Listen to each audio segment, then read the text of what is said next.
Pwede bang mag-usap muna tayo? Ano na naman bang nagawa ko kaya hindi mo ko pinapansin? Wala naman akong maalalang tinanggihan ko yung pakisuyo mo. Ano, may nasabi ba ako? Kasi ang alam ko lang, busy tayo nitong nakaraang linggo dahil nga ang daming customer dahil nakasale lahat ng tinda. Tapos bigla mo na lang akong hindi kinausap. Naiinis kasi ako sa'yo. Nagpapakisuyo ako sa'yo nung nakaraan kung pwedeng asikasuhin mo muna yung kausap ko eh. Dahil nga naiihina ako. Tapos ang dami niyang tanong sa akin. Tapos hindi mo man lang ako pinansin. Palibasa, nagiging mayabang ka na dahil halos lahat ng gawain dito alam mo. Kaya mo rin maging cashier. Baka nakakalimutan mo na ako ang nagpasok sa'yo sa trabaho. Nung training mo, ako rin ang nagturo sa'yo. Lahat ng mga alam mo. Lahat yan dahil sa akin. Tapos konting pasalamat man lang wala ako natatanggap mula sa'yo. Dapat nga nung bago ka, matatanggal ka na eh. At kung hindi dahil sa akin, baka wala ka ng trabaho. Tandaan mo ha, kung hindi dahil sa akin, wala ka sa posisyon mo ngayon. Ako pa yung nagturo sa'yo noon kung saan ka kukuha ng requirements. Tapos kung ano mga gagawin mo at pwedeng isagot sa interview. Tapos wala kang pamasahe noon pero pinahiram kita. Tapos kapag konting pakisuyo ko sa'yo, lagi mo akong pinaaandara na busy ka. Hindi naman siguro tama yun. Kapag alam mong may nagawang mabuti sa'yo ang isang tao, tanawin mo naman yun na malaking utang na loob. Matuto ka ring makiramdam kung kailan ka babawi. Hindi yung gusto mo pang isumbat ko sa'yo lahat bago ka matuto. Sadya talaga na may mga tao na mahilig manumbat. Binibilang ang itinutulong nila sa ibang tao. Ganon ang ugali ni Rihanna. Lahat ng gawa niya, kusa man o hiningi sa kanya, binibilang niya at bawat isa ay dapat palitan din ng tulong ng iba. Ito rin ang magiging dahilan para mapunta siya sa isang sitwasyon na makakamtan niya ang parusa ng itim na kapangyarihan. Magbibigay kaya ito ng magandang aral sa kanya o dadamahin ang kaparusahan habang buhay? Siti, pakikuha mo nga ako ng size 7 ng ganitong sandals. Ha? Ikaw na lang kaya? May ginagawa pa kasi ako eh. Isasalansan ko pa kasi itong mga bagong dating na bag. Ikaw na be. Tinulungan kita kanina magbuhat niyan, di ba? Dapat tulungan mo rin ako. Buti nga iisa lang request ko sa'yo eh. Kahapon nga nagpatulong ka sa akin hawakan yung hagdan. Tapos nung isang araw pa nagpakisuyo ka sa akin na magpasabay ng bill ng tubig. Hindi pa yun. Meron din nung last week nung tinulungan kitang kunin yung bag na i-display. Meron pa pala. Yung nagpatulong kang hawakan ko yung manikin dahil i-display mo yung damit. Marami yun ah. Ako naman ang tulungan mo. Hindi pa kasi ako tapos sa ginagawa ko. Para naman akong iba no? Kapag ikaw ang nakikisuyo sa akin, ang dali lang. Pero kapag babalikan mo na yung pakisuyo ko, parang bigat na bigat ka naman. Hindi ako makapasok sa bodega dahil may allergies ako.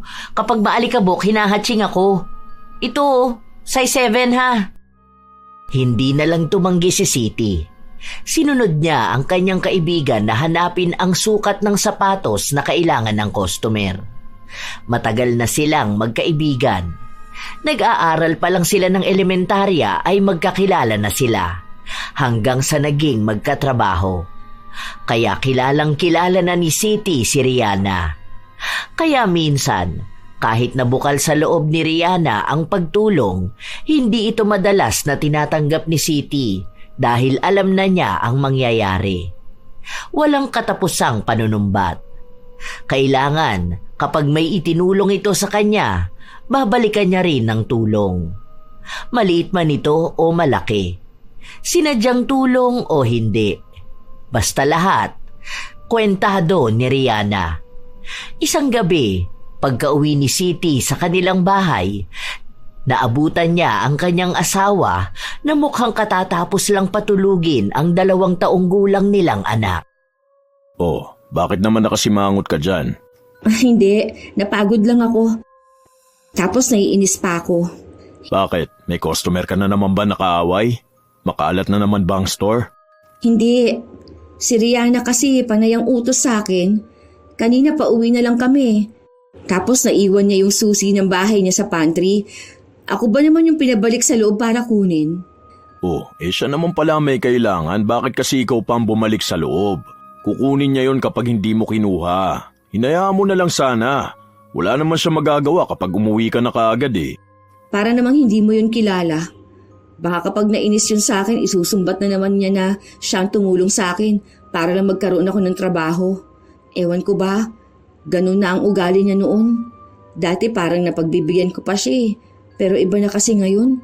Parang konting kibot niya lang isusumbat niya na sa akin. Tapos kapag hindi ko naman siya tinulungan, magagalit na siya. Tapos mula no elementary kami, uungkatin niya. Parang may listahan siya ng utang na loob ko sa kanya. Na dapat yun, bayaran ko isa-isa. Huwag mo kasing sundin. Kung isusumbat niya sa'yo, hayaan mo siya. Huwag mo kausapin. Paano naman yung friendship namin? Tagal na namin magkaibigan. Talagang yung friendship niyo pa ang naisip mo? Kung totoong kaibigan ang tingin niya sa'yo, hindi niya bibilangin ang naitulong niya sa'yo. Kaya nga tuwing Pasko, hindi ko nilalapit sa kanya si Jiro eh. Baka mamaya yung ibibigay niyang pera o regalo sa anak natin, isumbat niya kapag laki ng bata. Sabi ko naman kasi sa'yo, huwag ka na muna magtrabaho. Samahan mo na lang ang anak natin dito. Para dalawa kayo ni mamang nagbabantay sa kanya.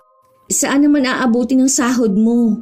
Ni hindi nga natin sigurado kung hanggang kailan yung trabaho mo. Hindi ka naman namamasukan sa isang kumpanya.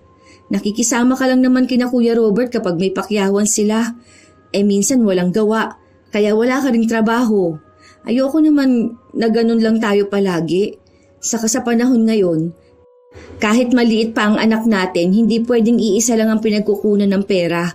Pamahal ang bilihin. Humanap ka na lang ng ibang trabaho. Baka meron pa naman dyan sa palengke. O kaya, balik ka dun sa production. Ang layo naman kung babalik ako sa production. Kung dyan lang ako sa ataw magtatrabaho, pwede kong lakarin papasok at pauwi. Ilang minuto lang ang aabutin. Malaki rin ang tipid. Siguro hanggat kaya kong pakisamahan si Rihanna, baka yun na lang ang gawin ko. Ewan ko, bahala na. Naguguluhan na rin si Siti sa nangyayari. Kaibigan naman ang tingin niya kay Rihanna. Minsan lang talaga ay napupuno siya kapag sobra na ang panunumbat sa kanya nito. Sino nga ba namang tao ang matutuwa kung lahat na lang ng naitutulong ay kailangan palaging ipamukha sa'yo? Ilang linggo pa ang nakalipas, palaging sinusubok ang pasensya ni Siti. Hanggang sa umabot na sa puntong tila ba napuno na siya at nakapagsalita. Kung kaya mo naman sana, pwedeng ikaw na lang muna ang gumawa.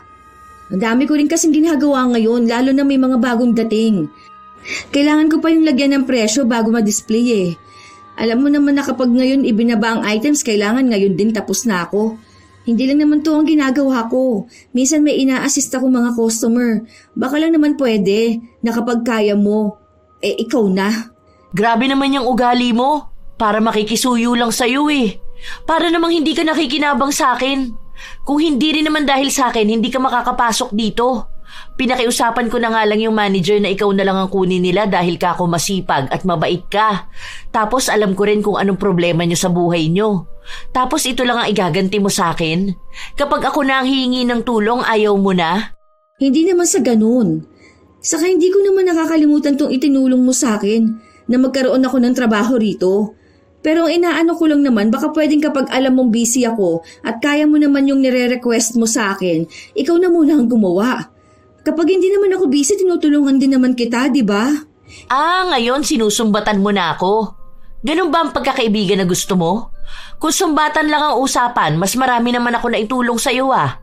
Nung graduation natin ng high school, di ba pinahiram kita ng sapatos nun dahil wala kang magagamit? Nung nanganak ka, nagpunta ako ng ospital tapos tinulungan ko pa si Edgar na mag-asikaso ng papers mo. Nung binyag ng anak mo, di ba tumulong ako na mag-design nun? Marami pa, hindi lang yan. Pero kung gusto mong isa-isahin natin lahat ng naitulong ko sa'yo, sige, tara. Tutal inuunahan mo ko ng panunumbat. Hindi kita sinusumbatan. Nagsasabi lang ako. Ewan ko sa'yo. Nakikisuyo lang ako dahil nga sisipunin ako kapag maalikabok sa bodega. Kapag bukas hindi ako nakapasok dahil sa sipon ko, ikaw ang sisisihin ko. Dahil doon, buong araw na hindi nag-usap ang dalawa. Ilang beses pang nagtangka si Siti na kausapin ng kanyang kaibigan pero nagmatiga si Rihanna. Hanggang sa kinabukasan nga ay hindi nakapasok ang kanyang kaibigan dahil sinipon ito. Buong araw naman inisip ni Siti na kasalanan niya yun. Kung sana lang ay pinagbigyan niya ang kaibigan, hindi ito magkakasakit. Nang makauwi na siya ng bahay, dala niya pa rin ang konsensya na kanyang nararamdaman dahil lang sa hindi nakapasok sa trabaho ang kanyang kaibigan. Sinabi niya ito sa kanyang asawa at ilang beses na sinabi rin sa kanya na wala naman siyang kasalanan. Kung sakitin si Rihanna, hindi na niya yon kasalanan. Pero para kay Siti, naaalala niya pa rin ang huling beses na nagsagutan silang dalawa. Alam mo mahal, ini-stress mo lang ang sarili mo eh. Matagal naman nang may allergy yung si Rihanna, hindi mo yung kasalanan. Kung alam niyang ganun, dapat nagdadala siya ng face mask, di ba? Kung wala ka dun, sinong tutulong sa kanya? Di ba wala naman? Kaya hindi mo yung kasalanan. Huwag mong sisihin ang sarili mo. Hindi mo naman maaalis sa akin na mag-alala. Kasi naman, alam mo naman na hirap din yun sa buhay, di ba? Kaya nga hindi yun nag-absent kasi kailangan niya ng pera. O paano yan ngayon na may sakit siya? Tama lang naman ang ginawa mo eh. Kahit na may naitulong siya sa'yo, hindi naman dapat palaging isusumbat. Saka alam mo naman yung mga naitulong niya. Para saan pa na palagi niyang ipapaalala? Paano naman yung mga naitulong mo sa kanya na hindi mo isinusumbat sa kanya? Huwag ka na ma-stress ha. Okay lang yan. Kahit na anong sabihin ng asawa ni Siti, hindi pa rin siya mapakali. Hanggang sa kinabukasan na nakapasok na sa trabaho si Rihanna. Sinubukan ulit ni Siti na kausapin ang kaibigan, pero hindi siya kinikibo nito. Kaya sa halip na tapusin niya ang kanyang trabaho, tinutulungan niya si Rihanna. Di bali nang mahuli siya sa ginagawa niya, basta maipakita niya sa kaibigan niyang handa pa rin siyang tumulong. Naging epektibo naman ito. Buti naman marunong ka na ring tumulong. Sorry na doon sa nangyari nung nakaraan. Busy lang kasi talaga ako noon eh. Sige na, hayaan mo na. Kapag ako naman tutulong ako sa'yo eh. Ay dapat lang naman talaga kasi tinutulungan kita eh. Itong tulong mo na to sa akin ngayon, bawi mo na to dun sa mga nauna kong tulong sa'yo. Kahit na ang daming nagawa ni Siti, wala man lang pasasalamat na narinig mula sa kanyang kaibigan. Sa halip, pinaramdam pa sa kanya nito na obligasyon talaga niyang tulungan siya. Dahil kung hindi, baka kung ano-ano na namang sumbat ang sasabihin ni Rihanna. Ilang araw pa ang lumipas, balik na naman sila sa pagiging magkaibigan. Patuloy na iniintindi ni Siti si Rihanna. Hanggang sa isang gabi, bago sila umuwi ay tinulungan ni Rihanna ang kaibigan na magbaba ng mga gamit nito. Iisa lang ang ibig sabihin nito. May kailangang ibalik na tulong si Siti para hindi mauwi ang simpleng tulong na yon sa panunumbat sa mga susunod pang araw. Kumbaga, kung ang isang tulong ni Rihanna, dapat balikan niya ito ng dobling tulong para makabawi siya. Kinabukasan, walang pasok si Siti, kaya kasama niya ang kanyang pamilya. Wala ring pasok sa trabaho ang kanyang asawa, kaya naisipan nilang gumala sa labas. Habang kumakain sila, napansin nila si Rihanna. Rihanna! Bakit umuwi ka? Half day ako, papasok pa lang ako. May ginawa kasi ako sa bahay eh. Uy, ayos ah. Gala-gala muna sa labas. Oo, sakto kasi na wala ring pasok si Edgar sa trabaho niya. Kaya ayun, naisipan naming lumabas muna kami kasama si Jiro. Uy, baka naman. Ilibre mo ko kahit na burger lang. Nung nakaraan nilibre kita ng fishball, di ba? Para may pangmerienda ako mamaya. Baka naman. Oh, sige. Sa'yo na to, may kasama na rin yung fries. Walang drinks kasi nainom ko na. Sige, okay na to. Pwede na rin to pagtiyagaan. Sige aalis na ako. Sinundan lang nila ng tingin si Rihanna habang naglalakad dito palayo. Si Edgar naman, bakas ang inis sa kanyang mukha. Tila ba hindi siya masaya sa ginawa ng kanyang asawa? Bakit ganyan ang mukha mo? Bakit ganito? Binigay mo dun sa kaibigan mo yung pagkain mo.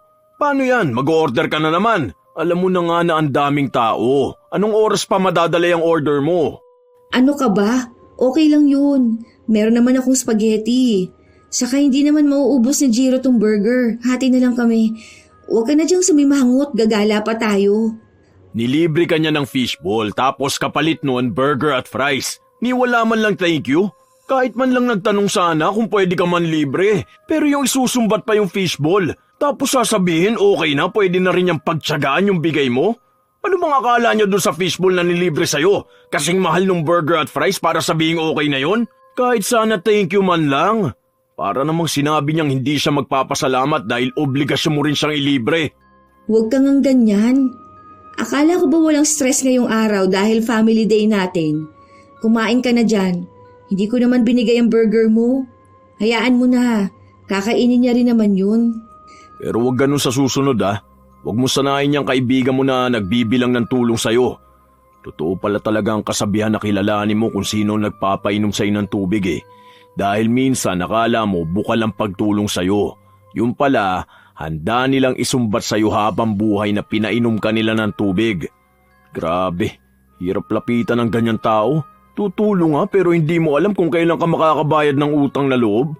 Parang kahit yata sa apo mo isusumbat niya yung mga nagawa niya sa'yo Ewan ko ba, bakit pinipilit mo pa rin makipagkaibigan dyan? Ay, ayan na naman tayo, mahal. Hayaan mo na nga, di ba? Kumain na lang tayo. Huwag mo na yung isipin. Pinipilit man ni City na ibahin ang kanilang usapan. Minsan ay bigla na lang magsasalita ang kanyang asawa at lahat yon ay patungkol sa kanyang kaibigan. Hindi pa rin kasi ito sang-ayon na pilit pa rin pinapanatili ni City ang pakikipagkaibigan sa ganong tao. Pero pinapaliwanag naman sa kanya ng kanyang asawa na dahil yon sa tagal na nilang magkakilala. Tila ba lahat ng yugto ng buhay nila ay naroon ang bawat isa. Kaya mahirap talagang putulin ang kanilang ugnayan. Dagdag pang nagtatrabaho sila sa iisang lugar. Kahit na anong gawin nila ay magkikita at magkikita pa rin silang dalawa. Hanggang sa dumating ang isang araw na dinagsa sila ng mga customer dahil nagkaroon sila ng sale. Ang may pinakamaraming nagawang trabaho ay si City. Lagi siyang abala dahil halos lahat ng gawain ay alam niya. Pero ang bagay na yun din pala ang magiging dahilan para magkaroon ulit sila ng alitan ng kanyang kaibigan. Bigla na lang kasing hindi namansin si Rihanna. Pwede bang mag-usap muna tayo? Ano na naman bang nagawa ko kaya hindi mo ako pinapansin? Wala naman akong maalala na tinanggihan ko yung pakisuyo mo. Ano, may nasabi ba ako? Kasi ang alam ko lang busy tayo nitong nakaraang linggo dahil nga ang daming customer dahil nakasale lahat ng tinda. Tapos bigla mo na lang ako hindi kinausap. Naiinis kasi ako sa'yo. Nagpapakisuyo ako sa'yo nung nakaraan kung pwedeng asikasuhin mo muna yung kausap ko Dahil nga naiihi na ako. Tapos ang dami niyang tanong sa'kin. Tapos hindi mo man lang ako pinansin. Palibasa, nagiging mayabang ka na dahil halos lahat ng gawain dito alam mo. Kaya mo rin maging cashier. Baka nakakalimutan mo na ako ang nagpasok sa'yo sa trabaho. Nung training mo, ako rin ang nagturo sa'yo. Lahat ng mga alam mo, lahat yan dahil sa akin. Tapos konting pasalamat man lang wala ako natatanggap mula sa'yo. Dapat nga nung bago ka, matatanggal ka na At kung hindi dahil sa akin, baka wala ka ng trabaho. Tandaan mo kung hindi dahil sa akin, wala ka sa posisyon mo ngayon. Ako pa yung nagturo sa'yo noon kung saan ka kukuha ng requirements, tapos kung ano mga gagawin mo at pwedeng isagot sa interview. Tapos wala kang pamasahe noon pero pinahiram kita. Tapos kapag konting pakisuyo ko sa'yo, lagi mo akong pinaaandara na busy ka. Hindi naman siguro tama yun. Kapag alam mong may nagawang mabuti sa'yo ang isang tao, tanawin mo naman yun na malaking utang na loob. Matuto ka ring makiramdam kung kailan ka babawi. Hindi yung gusto mo pang isumbat ko sa'yo lahat bago ka matuto. Malaki naman talagang utang na loob ko sa'yo. Tsaka ayoko rin naman na may sumbatan tayong dalawa. Kita mo naman siguro na busy ako noon. Hindi na nga ako nakapag-break time ng maayos. Kahit na busy ka, dapat alam mo pa rin ang obligasyon mo sa akin. Obligasyon mong bumawi sa mga naitulong ko sa'yo. Yun naman ang ginagawa ko Hindi lang naman dito sa trabaho ang tulong na ginagawa ko sa'yo. Bakit? Nung nakaraan, di ba? Ako ang sumagot ng pamasahe natin nung umalis tayo. Balikan yun. Tapos ako pa sagot sa merienda natin. Ngayon, isusumbat mo na yun sa akin. Kung magbilangan kaya tayo ng mga naitulong natin sa isa't isa simula nung elementary pa tayo, baka hindi ka pa nakakakalahati ng tulong sa akin. Basta ako, marami akong alam na nagawa kong tulong sa'yo. Ang pangit naman tingnan na magkaibigan tayo pero nagbibilangan tayo ng tulong. 'Di ba? Tulong nga yun eh. Ang ibig lang sabihin nun, kusang ginawa. Bakit kailangan pang suklian yun? Tsaka, kung susuklian man yun, dapat yung taong tinulungan ang kusang gumawa nun. Kasi siya lang din naman ang nakakaalam kung ano lang yung kaya niyang ibalik. Kung hindi man masuklian ng tulong, wag na lang sumama ang loob. Kasi gano'n naman ang buhay. Hindi mo kasi gets. Hindi mo alam kung anong ibig sabihin ng tulong. Kung ganyan ka pala, sana hindi na lang ako naging mabuting kaibigan sa'yo noon. Kung alam ko lang sana na hindi ka babawi sa mga naitulong ko, hindi na lang sana kita tinulungan, di ba? Ang ungrateful mo talaga kahit kailan. Kung alam mo lang, sobrang sama ng loob ko sa'yo. Sa lahat ng tulong ko sa'yo, ganito lang ang igaganti mo sa akin? Hindi na nakapagsalita pa si Siti. Dahil alam niyang hindi rin naman siya pakikinggan ng kaibigan kapag gano'n ang asta nito. Maghihintay na lang siya ng ilan pang mga araw bago niya ulit ito kausapin para maayos nila kung ano man ang problema. Pero halos 1 buwan nang hindi sila nagkikibuan. Gumagawa naman ng paraan si Siti para maging maayos silang dalawa. Kahit na hindi hingiin ni Rihanna ang tulong niya, ay tinutulungan niya pa rin ito. Pero nagmamatigas pa rin ang kanyang kaibigan. Isang gabi, habang kumakain ang mag-asawa, naipasok ni Edgar ang tungkol kay Rihanna. Kailan ka ba susuko dyan sa kaibigan mo? Hindi ka na nga pinapansin, ikaw patong papansin ang papansin sa kanya. Tignan mo, gagaan niyang buhay mo kapag hindi na talaga kayo nag-uusap na dalawa. Bahala siyang manggalaiti sa galit kakaisip ng mga naitulong niya sa'yo na hindi mo maibalik-balik. Paano yung utang na loob mo sa kanya tinutubuan niya? Kaya lalong dumarami yung dapat mong bayaran eh. Kung sabihin mo kaya sa kanya yung tulong mo nung naoperahan siya, di ba? Ilan linggo na ikaw ang nag-alaga sa kanya. Tapos ikaw rin yung nag-asikaso sa kanya nung broken-hearted siya dun sa ex niya. Alam mo, ayoko namang isumbat yun kasi kusa ko naman yung ginawa sa kanya eh. Tulong ko ba? Saka ang pangit naman nun. Parang hindi ko kaya na iisa-isahin ko pa lahat. Para naman akong walang puso nun. Alam ko naman na itinulong ko yun. Talagang kailangan ng tao. Puti ka pa eh. Alam mo kung ano ibig sabihin ng pagtulong, di ba? Yung kaibigan mo, alam ba niya? Mahal, sa panahon ngayon hindi mo na kailangan maging martir. Kahit pa friendship yan o tungkol sa mga kamag-anak. Yung mga tao kasing tulad ni Rihanna, sila yung mga taong kahit na anong tulong mo sa kanila, hindi nila ma-appreciate. Kayong dalawang matagal na magkakilala eh, pero mas kabisado mo pa siya. Kapag yan pinilit mo makipag-ayos, naku, iisipin lang niya palagi na okay lang ang ginagawa niya. Ganyan na siya sa'yo ha, paano pa sa ibang tao? Paano pa sa pamilya niya, di ba? Isipin mo ha, siya ang breadwinner. Ano na lang ang panunumbat niya sa mga kapatid niya? Naawa kasi ako sa kanya. Ako lang ang kaibigan niya tapos hindi pa kami magiging maayos dalawa. Saka mabait naman talaga siya. May ugali lang talaga siyang ganun. Kasi baka iniisip niya na ganun naman kapag tumutulong. Inuunawa ko siya kasi baka may malalim pang dahilan na hindi ko makita kahit na magkaibigan na kami ng ilang taon. O sige, doon na tayo sa mabait naman siya. Pero tingin mo ba tama yung ginagawa niya? Kung totoong mabait siya, hindi yan hihingi ng kapalit sa lahat ng mga naitulong niya sa'yo. Hindi ganun na mabait. Lumalabas niyan, kaya lang naman siya tumutulong dahil hinihintay niya rin na tulungan mo siya. Mas mabuti pang walang tumulong sa'yo, kaysa meron nga, pero kailangan mo namang tanawin nyo ng malaking utang na loob. Hindi pa rin makumbinsi ni Edgar ang kanyang asawa na hayaan na lang ang kaibigan nito. Nakukonsensya kasi talaga si Siti, lalo na at nangako sila sa isa't isa na kahit na anong mangyari, hindi masisira ang kanilang pagkakaibigan. Isang araw, habang abala si Siti sa pagsasalansan ng mga bag, narinig niyang may kausap si Rihanna. Tungkol ito sa pakisuyo niya sa isa nilang katrabaho. Wow, salamat friend!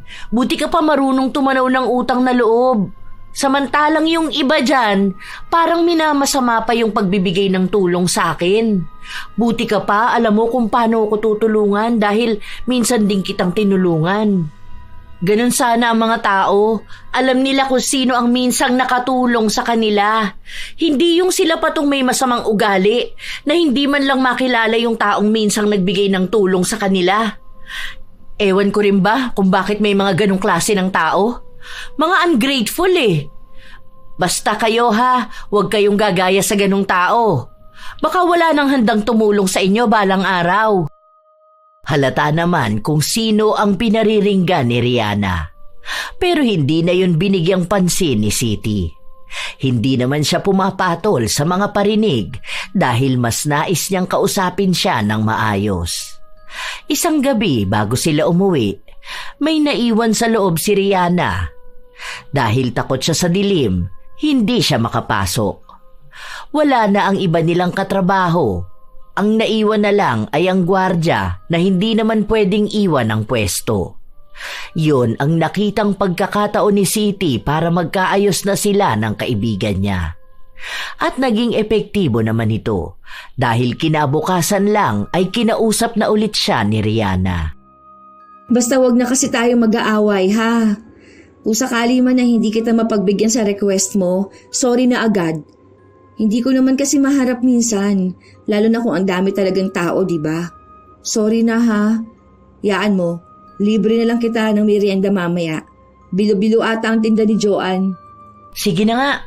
Pero minsan kasi ayusin mo rin yung pakikitungo mo sa akin.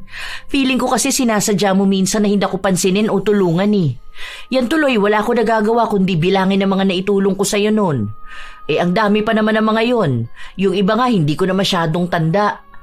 Pero alam kong simula pa noon, ako na ang maraming naitulong sa'yo. Hindi naman sa ganun. Minsan talagang busy lang ako. Alam mo naman kapag may ginagawa ako, katulad ngayon, wala akong gawa kaya, andito ako, tinutulungan ka. Huwag nating sisirain ang friendship natin ha. Naging maayos silang dalawa dahil mas pinili ni Siti na unawain ang kanyang kaibigan. Nagpatuloy ang ilan pang mga linggo na palaging inuuna ni Siti ang kanyang kaibigan kaya naaapektuhan na rin ang kanyang dapat na gawain. Dahil doon, ilang beses siyang napagalitan ng kanilang amo.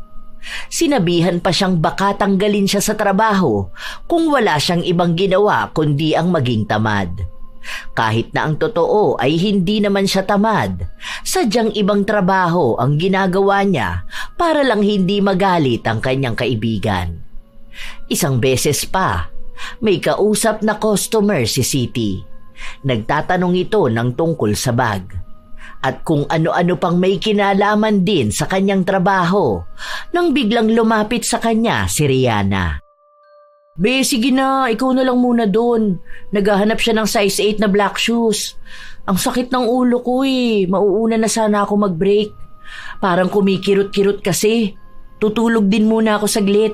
Ikaw na doon ha. Wait lang. May pinapaano pa sa akin si ma'am. Pero sige, pagkatapos ko rito puntahan ko doon. O kaya sabihan mo siyang lapit na lang siya rito kapag may itatanong siya. Ang akala ni Siti ay mabilis lang din ang pinapagawa sa kanya ng customer na pumipili ng bag. Pero napatagal ito lalo pat nagpapaabot ito ng bag na nakasabit. Hindi naman niya pwedeng iwan basta dahil mukhang marami rin itong bibilhin. Hanggang sa nawala na sa isip niya ang bilin sa kanya ni Rihanna. At nung bumalik si Rihanna, andoon pa rin pala ang bumibili ng sapatos at galit na galit ito sa kanya dahil halos 1 oras na siyang naghihintay para doon sa sukat ng sapatos na akala ng customer ay kinuha niya sa bodega. Kung ano-anong masasakit na salita ang sinabi ng customer pero hindi pa rin ito umaalis dahil kailangan niyang bumili ng sapatos. Walang nagawa si Rihanna kundi ang pumasok muli sa bodega. Yun na naman ang naging simula ng awayan ng magkaibigan. Nung uwian na, naghintay si Siti sa labas para makausap ang kaibigan niya. Hoy, teka lang. Huwag ka naman mabilis maglakad. Usap muna tayo. Sorry na, hindi ko lang talaga naalala. Nag-assist din kasi ako ng customer eh. Ang dami nung bag na ibinaba namin. Sinamahan ko pa siya hanggang sa cashier. Talaga ba? O sinadya mo para may magalit sa akin? Nakisuyo na nga lang ako sa'yo, talagang kinalimutan mo pa, no? Sinadya mo yun para lang may magalit sa akin. Nakalimutan ko talaga. Bakit ko naman yung sasadyain? Ayoko rin naman yung ginawa ng customer na sigawan ka. Sorry na talaga. Promise, hindi ko talaga alam na gano'n ang mangyayari. Masakit ang ulo ko kanina, kaya nga sabi ko mauuna na ako mag-break time. Baka kamo sumama ang loob mo sa sinabi ko. Sa tunay naman na masama ang pakiramdam ko kanina. Kapag ako talagang may problema, wala kang pakialam eh. Pero nung ikaw ang may problema, sino bang naging takbuhan mo? Ako naman, di ba? Nung dati hindi pa kayo mag-asawa niya ni Edgar. Di ba kapag nag-aaway kayo, sa akin ka humihingi ng tulong? Ang dami kong ginawang tulong sa'yo. Tapos para sa ganyan lang, hindi mo pa ako magawang tulungan. Hindi na pala ako pwedeng magkaroon ng sakit dahil iba na pala ang dating nun sa'yo. Noon nga, may lagnat ka, ako pa ang bumili ng gamot mo. Di ba wala kang pera nun, kaya ako na lang muna ang gumastos? Tapos lahat pala ng tulong ko sa'yo, wala lang. Ganito lang ang igaganti mo sa akin? Pero totoo naman ang sinabi ko. Hindi ko rin naman kasi alam na nagsabi ka pala doon sa customer na kukuha ka ng sapatos sa bodega. Ang sabi mo lang kasi pumipili pa siya ng sapatos. Saka may iba naman doon na pwede mong pakisuyuan. Andoon naman si Lourdes, di ba? Ang sabihin mo, tamad ka kapag ako na ang tutulungan mo. Ang simple lang nun kukuha ka ng sapatos sa bodega tapos ibigay mo. Tapos, saka ka bumalik doon sa customer na kumakausap sa'yo. Simpleng bagay lang sana yun kaso ayaw mong gawin kasi nga, ako ang nanghihingi ng tulong. Na parang hindi mo alam kung anong mga naitulong ko sa'yo noon. Nung wala ka nga ako naglinis ng pwesto na inaayos mo. Hindi mo yun alam. Kasi wala ka nga nun. Hindi ko na dapat sasabihin sa'yo Ewan ko ba kung bakit ganyan ka? Sa sobrang walang utang na loob mo, hindi mo nakikita ang mga ginagawa ko at mga sakripisyo ko. Ang hirap magkaroon ng kaibigan na tulad mo. Buti pa nga yung iba kapag natutulungan ko sila, ang bilis nilang bumawi. Ikaw, ang dami na nga nung nagawa ko, wala pa rin para sa'yo. Hindi ko alam kung may naitulong ka ba sa akin. Kasi ang alam ko talaga, ako lang lahat. Oo, alam ko naman na marami kang nagawa sa akin. Ayoko naman na umabot na naman tayo sa sumbatan. Kasi ako, hindi ko ugaling bilangin kung anong mga naitulong ko sa isang tao. Basta alam ko kapag tinulungan ko siya, yun na yun. Wala na akong pakialam kung tutulungan niya rin ba ako o hindi. Kahit na maging magkaaway kami nung tao na yun, hindi ko isusumbat yung ginawa ko. Kasi una sa lahat, ginawa ko nga yun Ibig sabihin okay lang sa akin. Hindi na para bilangin ko pa at pagdating ng araw isisingilin ko siya. Umisip ka pa talaga ng paraan kung paano maipaglalaban yung pagiging walang utang na loob mo? Kahit naman ata sinong tao maisusumbat ang ginawa nila. Kung ang kaharap nila yung taong tinulungan nila pero mukhang baliwala lang lahat ng ginawa nila. Hindi naman baliwala yung mga tulong mo sa akin noon. Kasi hanggang ngayon naman sobrang nagpapasalamat pa rin ako sa'yo. Sadya lang sigurong hindi lahat kailangan sabihin mo o ipaalala mo sa isang tao kung paano mo siya tinulungan. Kasi ako, kahit na hindi mo sabihin sa akin, alam ko kung anong itinulong mo. Tanda ko yun. Pero sana ikaw rin tanda mo kung anong itinulong ko sa'yo.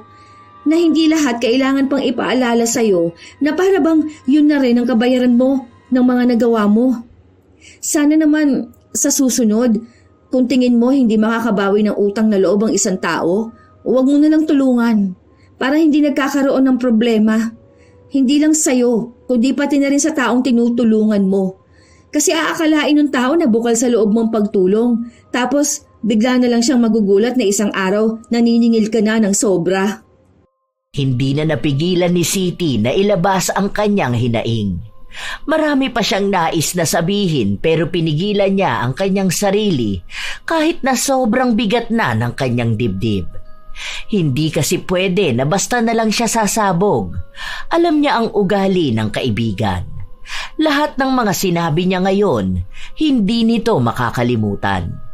Magkaayos man sila, darating pa rin ang araw na babalikan yon ni Rihanna. Halos 1 buwan ulit ang nakalipas, hindi na talaga sila nagkikibuan na dalawa. Sumuko na rin si Siti sa paulit-ulit niyang panunuyo kay Rihanna. Iniisip niya na kung hindi talaga ito madadala sa maayos na usapan, baka tama nga ang kanyang asawa.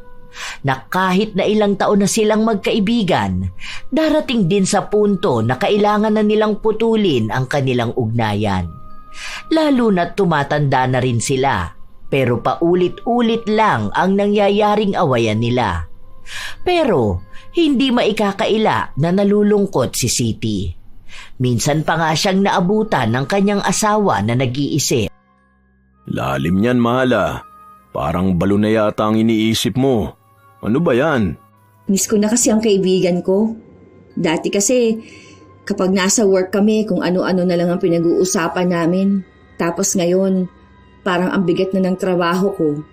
Wala na akong kasabay umuwi at pumasok. Ganun talaga ang buhay. Wala naman tayong magagawa kung ayaw na rin makipag-usap sa'yo ng kaibigan mo, di ba? Baka mas maganda na yan na wala na kayong usapan. Para naman iwas na rin sa sumbatan. Para walang awayan. Hindi ko nga rin alam kung anong nangyayari sa kanya ngayon.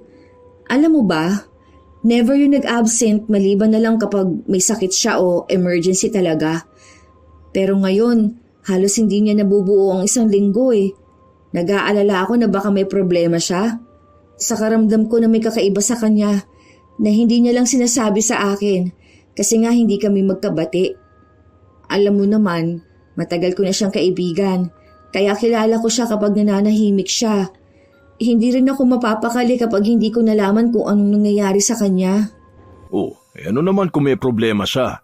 Hindi naman niya sinasabi sa'yo eh. Ano bang gusto niya? Maging manghuhula ka na rin? Alamin mo kung ano nangyayari sa kanya, ganun ba? O bigla ka na lang tutulong sa kanya kahit na hindi mo naman alam kung anong dapat mo itulong? Minsan kasi, dapat alam niya rin kung paano kumausap ng kaibigan. Para naman kasing hindi ka niya kilala. Kung matagal na kayong magkaibigan, alam niya na kahit mag-away kayo, magkaibigan pa rin kayo. Ibaba niya man lang sana ng konti yung pride niya. Hindi yung gusto niya, siya lang ang sinusuyo palagi. Kahit na ganon ang sinabi ng asawa ni Siti, hindi pa rin maaalis ang pag-aalala nito sa kanyang kaibigan. Kahit na ayaw siyang kausapin ni Rihanna, siya na lang ang gumawa ng paraan para makausap ito. Kinabukasan, maaga siyang nagising para puntahan ang bahay ng kaibigan.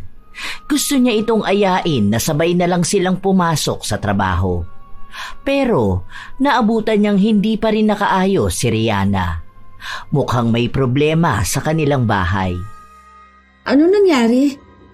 Kailangan ba ng tulong? Bakit hindi ka nagsasabi sa akin? Pwede mo naman akong i-chat o tawagan?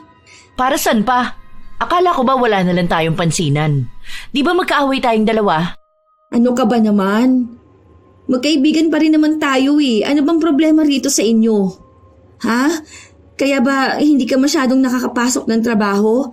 Sino ba may sakit? Ako? Hindi mo ba pansin, ha? Kita mo na nga na may nakabalot sa braso ko eh.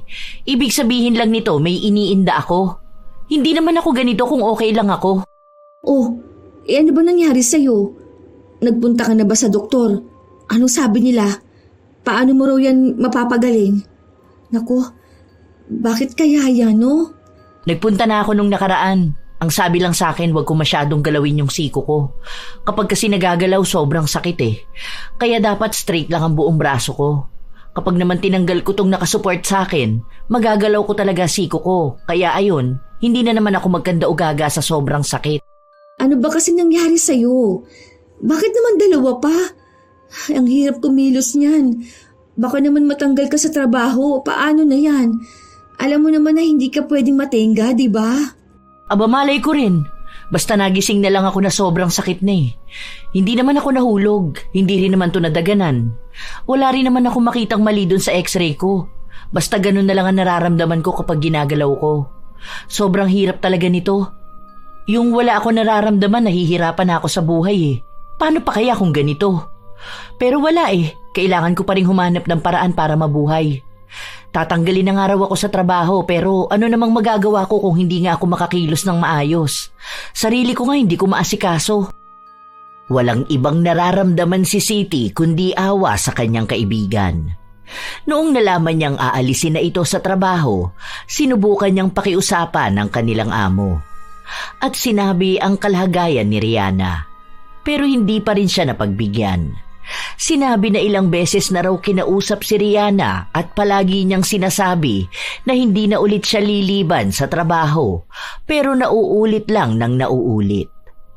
Habang nasa trabaho si Siti, wala siyang ibang inaalala kundi ang kanyang kaibigan.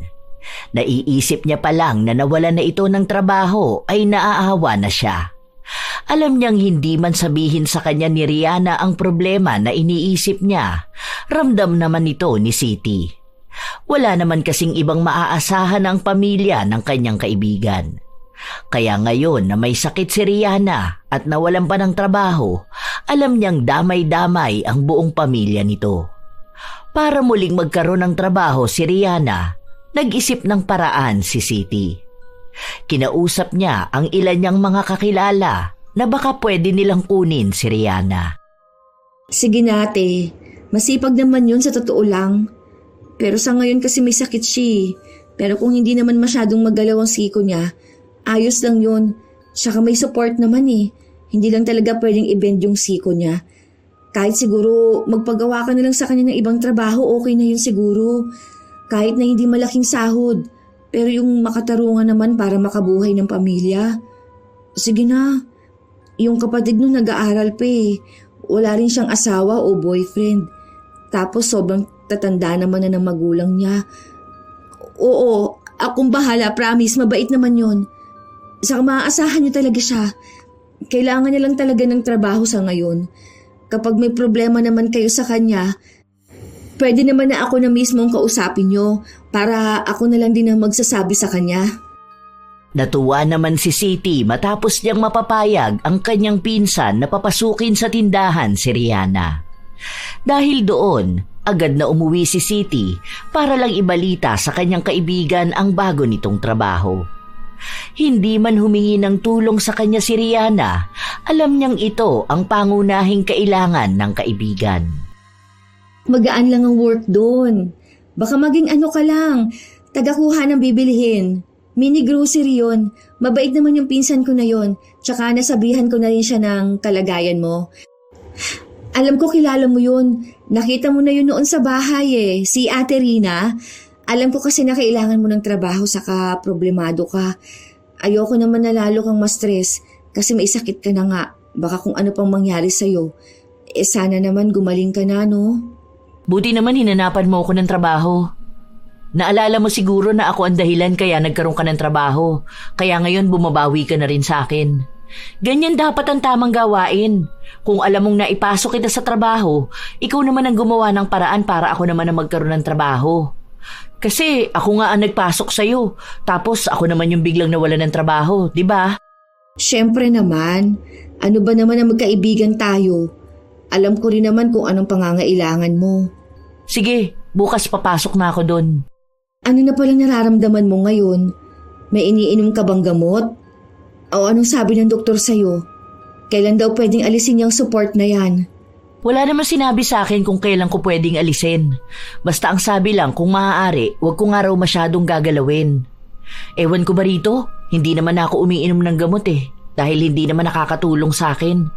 Ang mahal kaya ng gamot tapos wala naman kaming pera. Yung mga magulang ko, yung gamot nila ang inuuna ko. Sana naman gumaling ka na para makapasok ka na ulit sa mas magandang trabaho. Pinakiusapan ko nga si boss, pero ang sabi sa akin pwede ka naman daw sanang bumalik. Pero kung maayos ka na, hindi ka naman daw makakapagtrabaho na maayos kung ganyan ka. Hindi lang daw ikaw ang mahihirapan, pati yung mga katrabaho mo. Ganyan din ako noon nung pinakiusapan ko si boss na ipasok ka. Mabuti naman natuto ka ng magbalik ng mga ginagawa ko sa iyong tulong. Baka naman ngayon pwedeng ako naman ang pautangin mo. Ako naman ang tulungan mo. Kasi dati nung nanganak ka, ako naman ang tumulong sa'yo at nagpautang sa'yo eh. Baka naman pwedeng ako naman ngayon ang tulungan mo. Oo, sige. Pautangin kita. Huwag ka mag-alala. May extra pa naman ako eh. Mukhang kahit na bukal sa loob ni Siti ang kanyang pagtulong sa kaibigan, si Rihanna ay nagbabawas naman ng naitulong niya sa kaibigan. Hanggang sa lumipas ang ilan pang mga linggo, hindi pa rin matukoy ang tunay na dahilan kung bakit bigla na lang nagkaroon ng kakaibang sakit si Rihanna. Hanggang sa mukhang lumalala pa ito Dahil minsan, kahit hindi niya ginagalaw ang siko, kusa itong sumasakit at wala na siyang ibang magawa kundi ang umiyak na lang. Natanggal ulit siya sa trabaho, kaya naghanap ng bagong mapapasukan ng kanyang kaibigan. Pero katulad sa mga nauna ay natatanggal din siya.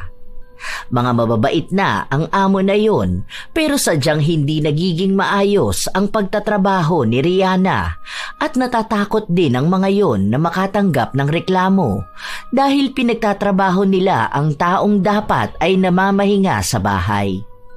Problemado na naman si Siti kung paano niya tutulungan ang kaibigan. Oh mahal, gising ka pa? Anong oras na oh? Akala ko pa naman tulog ka na. Anong ginagawa mo dyan sa cellphone mo? Oh, ang taas pa ng brightness mo. Ano ba kasi yan? Hindi ka pa matulog. Baka sumakit naman ang mga mata mo niyan. Hindi. Naghahanap lang ako ng trabaho na pwede kay Rihanna. May mga pinagtatanungan din ako. Oh, akala ko ba pwede siya dun sa sinasabi mo na kakilala mo? Natanggal na naman ba? Kailan ba siya nagsimula dun? Hindi pa naman siya nag-start doon. Pero kasi tumawag sa akin kanina. Tapos sinabi na hindi na lang nila kukunin. Kasi naaawa sila na baka hindi rin makapagtrabaho na maayos. Baka kung ano raw ang mangyari at sila pa ang managot. Wala na ako ibang kilala Itong mga nakikita ko naman sa Facebook. Ang lalayo naman ng mga to. Hindi naman pwedeng mag-commute si Rihanna. Anong oras na? Baka naman pwedeng bukas mo na lang hanapan ng bagong trabaho yung kaibigan mo. Ikaw naman ang hindi nakakapagpahinga dyan sa ginagawa mo Wala ka naman pasok bukas. Hindi nga kasi ako makatulog kakaisip. Mamaya na, ikaw ang matulog dyan dahil may pasok ka pa bukas. Baka ikaw pa ang magkasakit dahil dyan sa ginagawa mo Kung wala siyang mahanap na trabaho, baka kailangan muna niyang gumaling. Ngayon ang dami mo nang ginagawa para sa kanya. Siguro naman hindi na yung magre-reklamo sa'yo na wala ka na itutulong sa kanya, no? Kapag nagkaroon na ng sumbatan, mas marami nang isusumbat mo sa kanya. Hindi lang perang naitulong mo ilang beses mo na rin siyang ipinasok sa trabaho. Kumpara sa ilang beses niyang sinusumbat sa iyo na ipinasok kanya sa iisang trabaho. Ano ka ba naman, mahal? Hindi ko naman na iniisip yung ganyan. Hindi ko na kailangang isumbat sa kanyang naitulong ko. Tsaka kailangan niya ako ngayon. Alam mo naman na pabayaan ko siya, di ba? Yun na nga Ikaw na ang tumutulong sa kanya ngayon. Di hamak na mas malaki na ang utang na loob niya sa'yo. Hindi niya pwedeng sabihin na pambayad mo yan sa mga ginawa niya sa'yo Baka kaya siya nagkakaganyan dahil wala na siyang ibang ginawa kundi ang manumbat. Ngayon, mas kakailanganin niya palang tulong ng iba, di ba? Buti siya nagkaganon. At kung ikaw yun baka habang buhay kang may babayaran sa kanya. Huwag kang magsalita ng ganyan. Hindi pa rin maganda ang nangyari sa kanya. Kung alam mo lang kung anong sitwasyon ng buhay niya, kaya nga awang-awa ako sa kanya O na, sige na. Basta matulog ka na Bukas na yan. Hindi yung panay siyang iniintindi mo. Tapos ni pasalamat, hindi mo marinig sa kanya. Kasi ang akala niya, obligasyon mo talaga siya. Buti na lang mabait ka. Dahil kung nakatapat siya ng tao na mahilig manumbat gaya niya, ay nako, baka mahiya na siya kada tutulungan mo siya. Sa mga araw na lumipas, walang ibang taong maaasahan si Rihanna kundi ang kanyang kaibigan lang. Lalo't hindi pa nga siya makahanap pa ng trabaho. Minsan, hindi siya makabangon ng higaan dahil sa sobrang sakit ng kanyang siko. Isang araw, walang pasok sa trabaho si Rihanna at naroon siya sa bahay ng kanyang kaibigan. Kumain ka na muna. O ito, ako nagluto nito. Paborito mo to para maparami ang kain mo. Sabi sa akin ng kapatid mo, isang beses nga lang kayo nakakakain. Tapos minsan hindi ka pa kumakain ng maayos. Bakit nandito ka sa akin? Yung anak mo nandun sa bahay niyo. Dapat siyang inaasikaso mo, hindi ako. Dapat hinahayaan mo na lang ako rito sa bahay. Kahit paano kaya ko naman ang sarili ko Hindi pa naman ako ganong kabaldado. Wala siya dyan. Andun kina mama. Kaya ako lang mag-isa ngayon sa bahay. Wala rin naman kasi akong gagawin kaya nagpunta na ako rito. Pinaglutuan ko na rin kayo. Wala pala yung kapatid mo. Nasa trabaho raw. O akala ko ba nag-aaral yun? Magpahinga ka na lang sana. Isang araw na nga lang ang day off mo nagpupunta ka pa sa akin para alagaan ako. Pwede ka naman na doon sa bahay nyo. Matulog ka o kaya manood ka na lang ng movies. Hindi naman ako makakapag-relax at enjoy nang hindi iniisip ang nangyayari sa'yo. May nakausap pala ako. Pwede ka sana dun mag-work kaso lang wala pa raw yung boss. Hindi raw sila makapag-desisyon. Paano naman ako makakapagtrabaho nito? Hindi nga ako masyadong makagalaw ngayon. Ang dami ko nang ang utang sa'yo Magkano na rin yun? Hindi ko alam kung kailan ako makakabayad. O kung makakabayad pa ba ako. Lalo na ngayon, kita mo naman hindi makapaghanap buhay. Ano ka ba? Hindi naman kita sinisingil, di ba? Ibig lang sabihin, okay lang sa akin kahit na saka mo na ako babayaran. Hindi naman ganun kalaki ang utang mo. Ang naipapautang ko lang naman kasi sa'yo kung ano lang yung kaya ko. Alam mo na, hirap talaga ng buhay ngayon. Basta gumaling ka lang okay na sa akin. Tapos kapag may trabaho ka na ulit at nakakabawi na talaga, di saka mo na akong bayaran, di ba?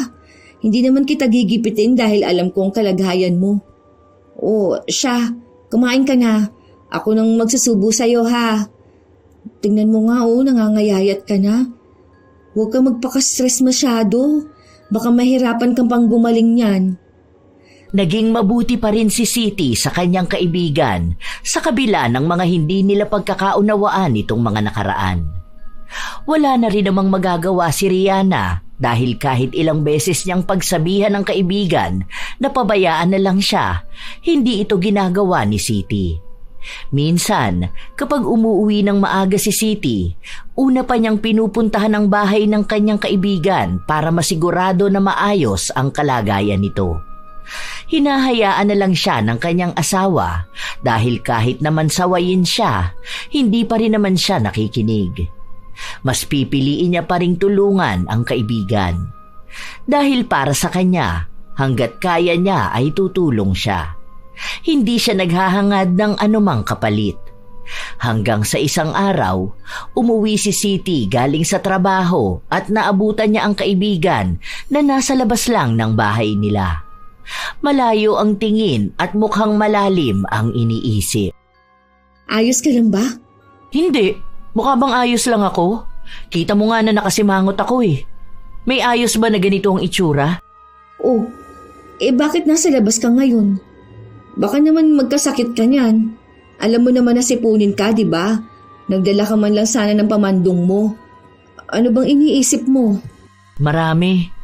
Hindi ko na alam kung ano nangyayari sa buhay ko. Alam mo yung hindi ko alam kung may patutunguhan pa ba ako? Hindi ko na alam. Ang gulo ng buhay ko. Ang gulo ng utak ko.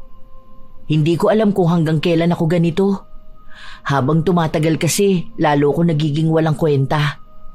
Alam mo yun, ikaw ang dami mo nang naitulong sa akin. Hindi ko alam kung paano ko na yun ibabalik. Pati ba naman pagbalik ng tulong ko sa'yo, kailangan mo pang problemahin kung paano mo ibabalik?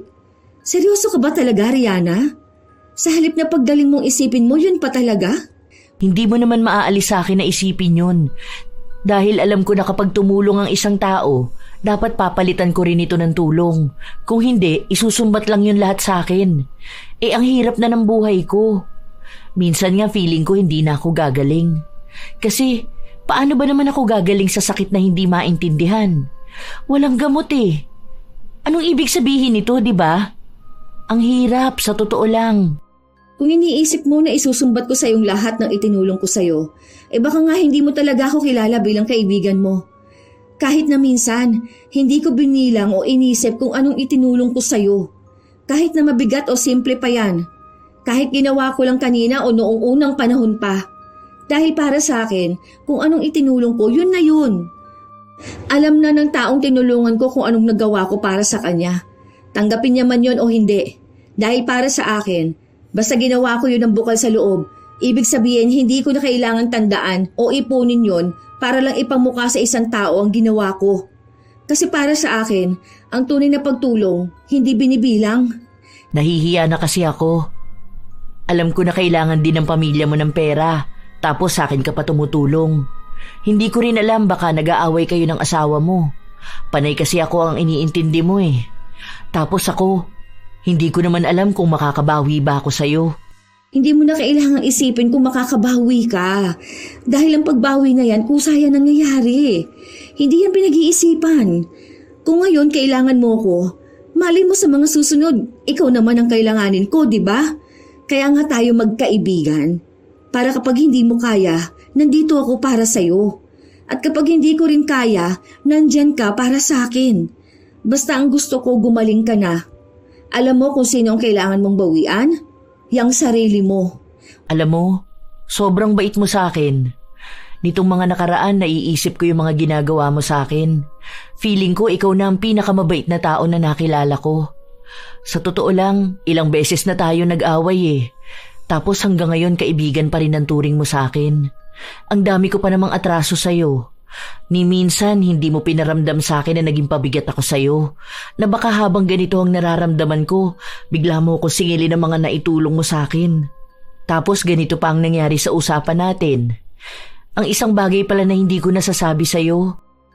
Ang pasasalamat ko sa mga nagawa mong tulong sa akin. Ang dami mong sakripisyo, pero hindi mo yun pinapaulit-ulit sa pagmumukha ko. Salamat talaga sa lahat, ha? Wala yun. Ang sabi ko nga, magkaibigan tayong dalawa. Basta para sa akin, ang pagkakaibigan natin ang mas mahalaga sa akin. Kaya nga kahit na hindi tayo magkasundo minsan, hindi pa rin kita matiis. Pangako, hindi na ako manunumbat ng mga naitulong ko. Dahil sa huli, ako pa rin pala talaga ang may malaking utang na loob sa'yo. Salamat talaga, ikaw ang naging kaibigan ko. Sobrang swerte ko sa'yo. Magaan sa pakiramdam ang makarinig ng ganong mga salita. Masaya si Siti dahil alam niyang may aral na natutunan ng kanyang kaibigan. Na ang pagtulong ay hindi dapat isinusumbat sa iba dahil baka isang araw siya naman ang mga ilangan ng malalang tulong na maaaring maging sampal sa kanya. Sa mga araw na lumipas, hindi pa rin nagbabago ang kalagayan ni Rihanna. Nawawala na nga siya ng pag-asa, pero mabuti na lang ay naroon ang kanyang kaibigan. Palaging pinapalakas ang kanyang loob at sinasabi na darating ang araw na gagaling din siya at makakabawi sa kanyang pamilya. Ang kapatid na muna ni Rihanna ang nagtatrabaho para sa kanila. Kahit nahirap na ito sa pag-aaral, nagagawa niya pa ring pagsabayin dahil kailangan nila ito. Hanggang sa isang araw, nakapag-usap ang mag-asawa. Nakakatuwa nga na ilang beses na nagpapasalamat sa akin si Rihanna. Totoo ba? Yung kaibigan mo na pinaglisakwentahan ng naitulong magpapasalamat sa'yo? Wow! O baka kasi bayad ka na dun sa utang na loob mo sa kanya. Ilang interest ba binayaran mo dun? Mahal, hindi naman ako nakikipagbiruan sa'yo. Isa pa, totoo talaga ang sinasabi ko sa'yo. Alam na rin niyang hindi niya dapat isinusumbat sa ibang tao ano man ang itinulong niya. Yun naman pala eh. May natutunan naman pala yung kaibigan mo. Siguro nakita niya na wala namang ibang tao na handang tumulong sa kanya kundi ikaw lang. Buti naman natuto rin siya kahit na papano. Akala ko pa naman palagi na siyang manunumbat. Sa bagay, wala naman na siyang isusumbat sa'yo eh. Kasi wala naman na siyang naitutulong eh. Teka, baka naman kapag gumaling yan tapos konting tulong lang sa'yo bigla na naman manumbat ha? Kaya medyo duda talaga ako sa pagbabago na sinasabi niya eh. Sigurado ka na ba dyan? Oo nga, naniniwala na ako sa kanya. Alam ko na totoo na yun. Saka nga, nangako siya na hindi na niya uulitin yung ganung ugali. May realization siyang mali talaga ang maging mapanumbat na tao. Na hindi niya pwedeng kontrolin ng isang tao dahil lang sa natulungan niya ito ng minsan. Pero, naawa talaga ako sa kanya. Hindi ko alam kung anong gagawin para lang gumaling siya eh. Gusto ko na siyang maging maayos. Kasi alam kong hirap na siya eh. Hindi lang sa gastusin sa bahay nila, kundi pati na rin yung nararamdaman niya. Hindi siya makatulog, hindi siya makakilos. Madalas naiisip niya na wala na siyang kwenta.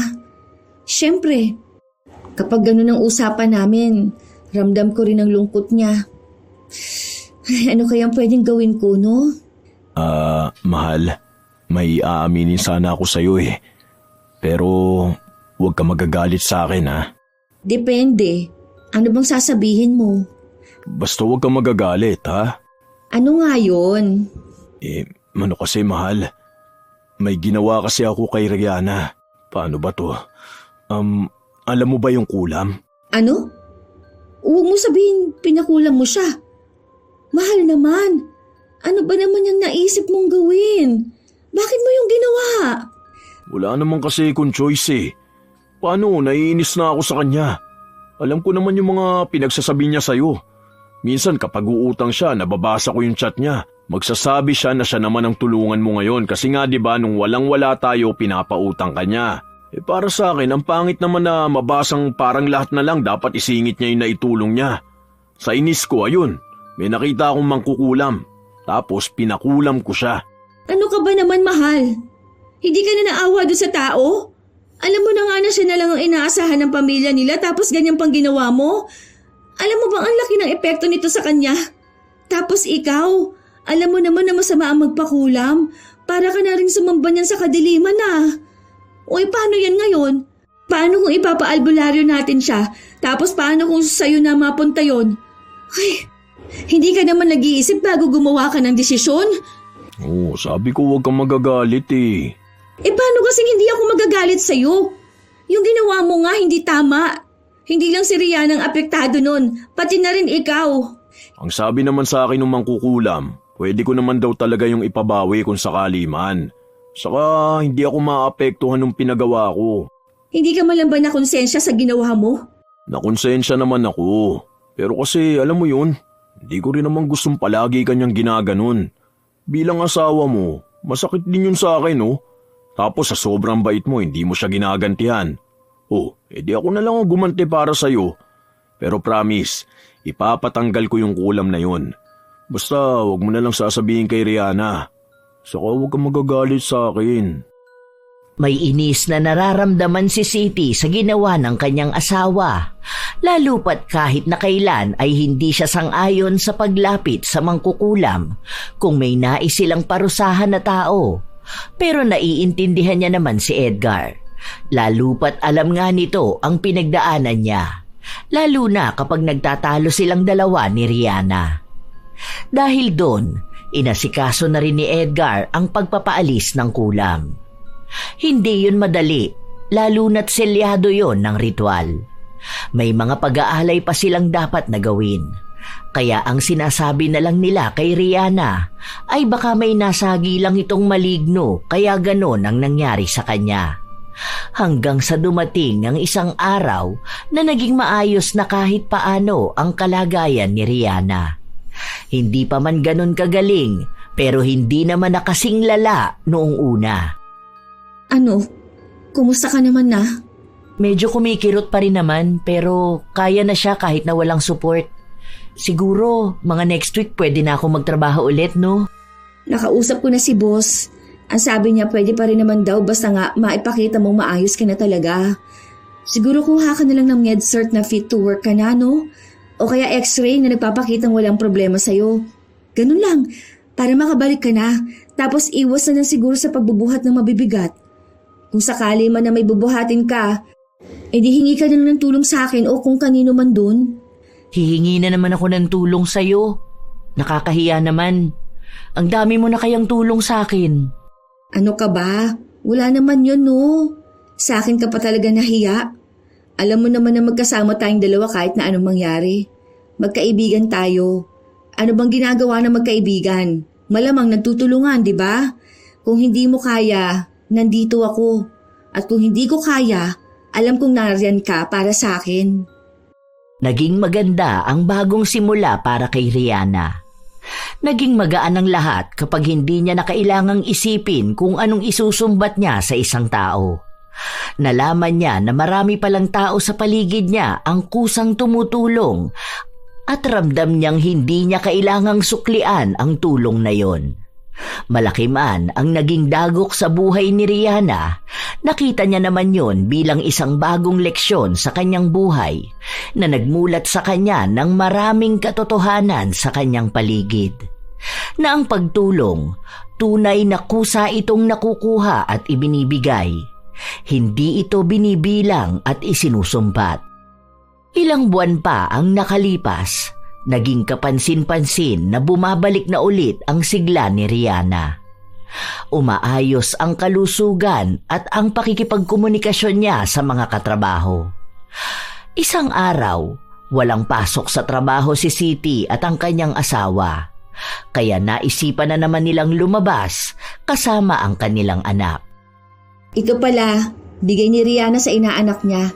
Kabibili niya lang daw nito. Kako sa kanya malayo pang Pasko. Bakit naman kako ang aga ng regalo niya?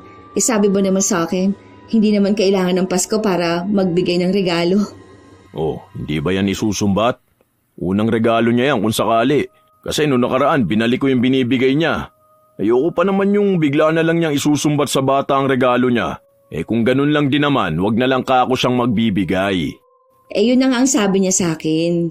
Sabihin ko nga raw sa'yo na hindi niya isusumbat yan, kaya hayaan mo siya magbigay ng regalo sa bata. Saka isa pa, ikaw ha, sa susunod talaga wag kong malalaman na may ginagawa ka na namang kalokohan. Uy, ano na namang kalokohan ang ginagawa ko? Para bang hindi mo alam ang ginawa mo kay Rihanna ha? Tapos na yun ah. Akala ko ba hindi na natin pag-uusapan yun? Hindi ko na rin naman naiisip na gawin ulit yun.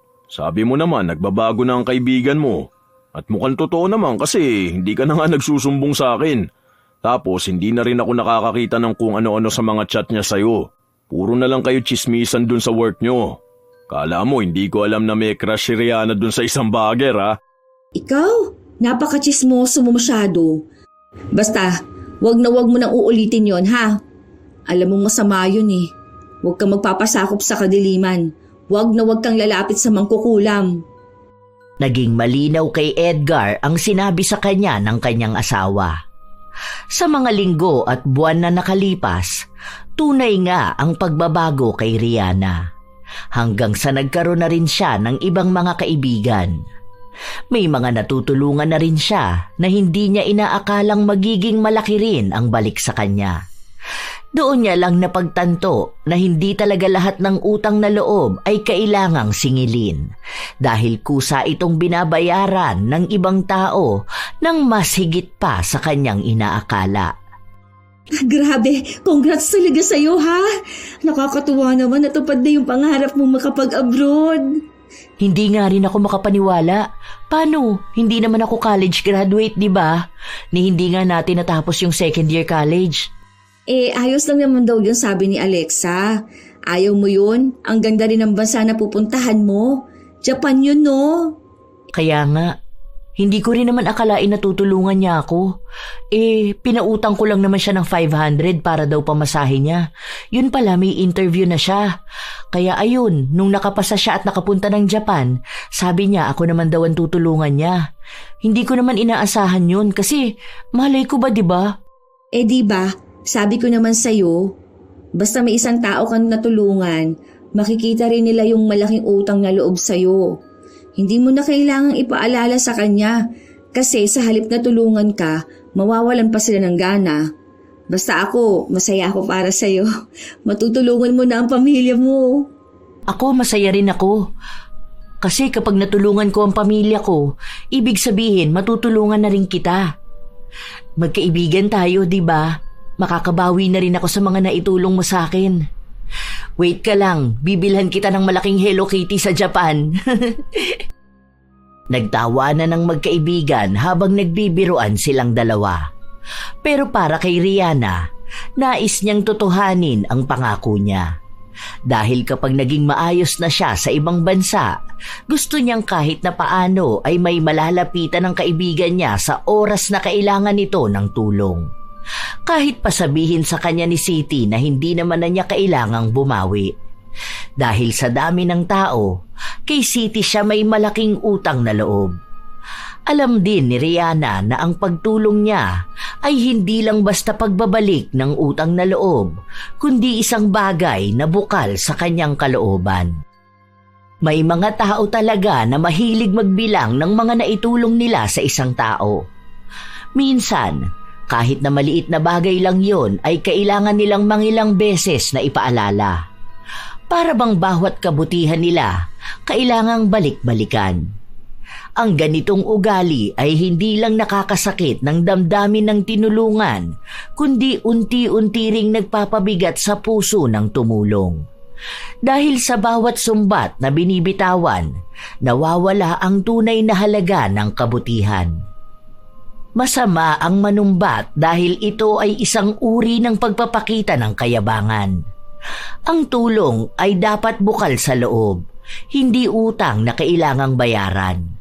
Sapagkat kapag sinumbatan ang isang tao, nawawala ang purong layunin ng pagtulong at napapalitan ito ng pagmamataas at pag-aakalang ikaw ay mas higit kanino man. Ang ganitong ugali ay nag-iiwan din ng lamat sa isang tao dahil sa oras na malaman nilang mapanumbat ka, wala nang lalapit sa iyo. Huwag iparamdam na isang malaking obligasyon ang pagbabalik ng tulong. Kaya tunay na mas magaan ang tumulong ng tahimik dahil doon mo makikita kung sino ang marunong magmalasakit nang walang hinihintay na kapalit. Minsan, sapat na ang pasasalamat na hindi na kailangan pang hangarin na magkaroon ng utang na loob dahil lang sa simpleng pagtulong. Hindi kailangang ipaalala sa iba ang kabutihang ginawa dahil kung totoo itong kabutihan, kusa itong tatatak sa puso ng taong tinulungan. Tandaan na tumulong ka dahil gusto mong magpagaan ng buhay ng iba, hindi dahil gusto mong ipamukha ang kabutihan mo. Dahil sa dulo, hindi binibilang ng langit kung ilan ang tinulungan mo, kundi kung gaano kabuti ang puso mo habang ginagawa ito. Alam ko na marami sa inyo, mga apo, ang may kakilalang tao na mapanumbat. Mapakaibigan man ito o kapamilya. Pero tandaan natin na kailanman ay hindi maganda ang ganitong pag-uugali dahil kung isusumbat lang din ang ginawa, mas mainam na wag na lamang tumulong. Kaya kung kayo ay may ganitong karanasan o anumang komento tungkol sa ating bagong kwento, ibahagi nyo naman yan at naway may aral kayong napulot. Shout out sa ilan sa mga masusugid na tagapakinig ng mga istorya ni Lola Telang. Ella J, Diana Ordonio, Newly Din Alipda, Girly Satur at sa Siling Department ng Cosmo Malvar, Batangas, Mary Jenny Rilrea Batiduan, Jane, Lynn Mesa, Emma Doctor, Michael Lohica at sa Team Panadero ng Mercy Bakery ng Nagcarlan, Laguna, May Talurong, Finn Pogi, Sally Columbres, Binibining Reggae, Susie, Telma Flores. Shout out din sa inyo, Albino Amarado, Joy Costales, Charmaine Ebon, Jerilyn Byron, Jaja Barakiel, Rudina Cordero, Hiramini, Maria Teresa Cajes, Kim Bara, Erlinda Wuest, Gracie Rivera, Assorted Love Hurts KSA, Pichi, Ludovico Villanueva at sa Ledmerac ng Twin Pioneer Street, Lenny Villegas. Maraming salamat sa pakikinig nyo, Leonora Concesino, Ann Ganda, Christine Joy Montero, Ann Pundano, Rhea Anasio, Tutsi Rol, Landelina Sandoval, Annabella Romarate, Jovelyn Medrano, Bernadette Abayon at Nene Marilu Palyada, Rovelyn Sabilino, Abigail Sabusak, Consolacion Alvarez, Annalisa Chico Diga, Cristalen Navarro, Mika Salvador, Julie Tapang, Raymond Nahera, Jonalyn Itang, Glyza Abit, Sherlyn Huntilia, Grace Hementera, Roselyn San Antonio, Joseph Bron, Corazon Ortega, Board Yarn, Rita Miano, Celerina. Maraming salamat sa pakikinig nyo sa buong staff ng Alpha Mart, Panorama Street, Marikina City Branch. At syempre, shout out at salamat palagi sa aking mga apo na walang palyang nag-aabang, nagmamahal, sumusuporta at nakikinig sa bawat upload ng inyong lola. Ito ang inyong Lola Telang at maraming salamat sa pakikinig nyo mga apo.